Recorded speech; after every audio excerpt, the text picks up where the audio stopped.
My name is Carly. I will be giving parent education on atrial septal defect, also known as ASD, found in children or babies.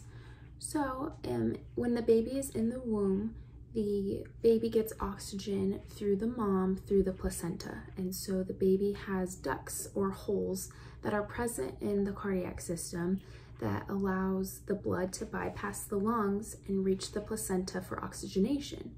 Normally these holes, they should close soon after birth, if not immediately after. And when any of these holes fail to occur, a defect can occur. So specifically, we're talking about the foramen ovale. It is a hole that is present in between the upper chambers of the heart, which are also known as the atria.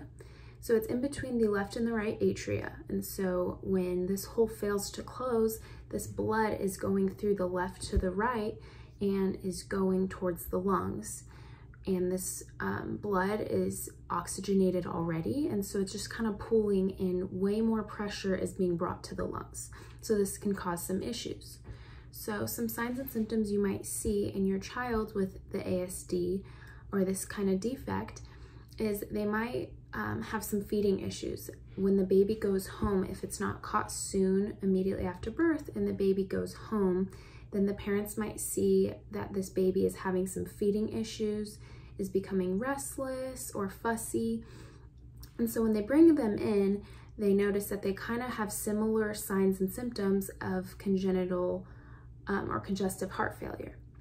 And so this might include shortness of breath, fatigue, poor growth because they are not feeding normally than they should, and they have low levels of energy.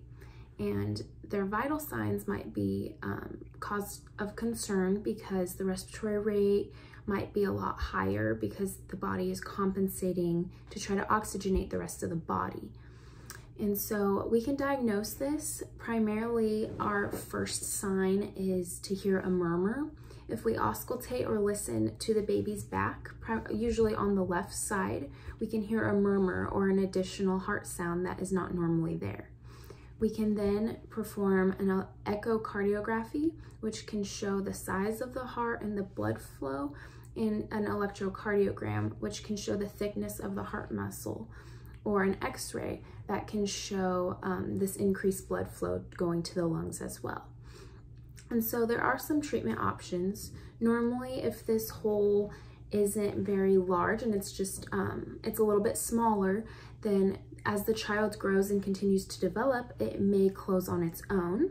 However, if there are other complications or the severity of this is greater, then they may perform what is called a cardiac catheterization, which they will insert a catheter through the groin and go up to the heart, and they can close off this hole by placing like an occlusive device to block that hole so that blood flow will start to flow normally and correctly.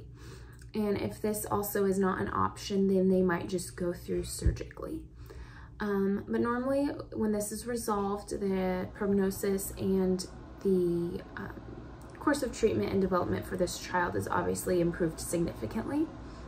And so as a nurse, we just want to ensure that this child is receiving enough nutrition and hydration to continue to grow adequately, regardless of this defect.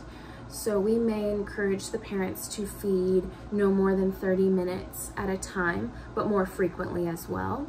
We may also give the patient a diuretic, which will help get rid of this extra fluid.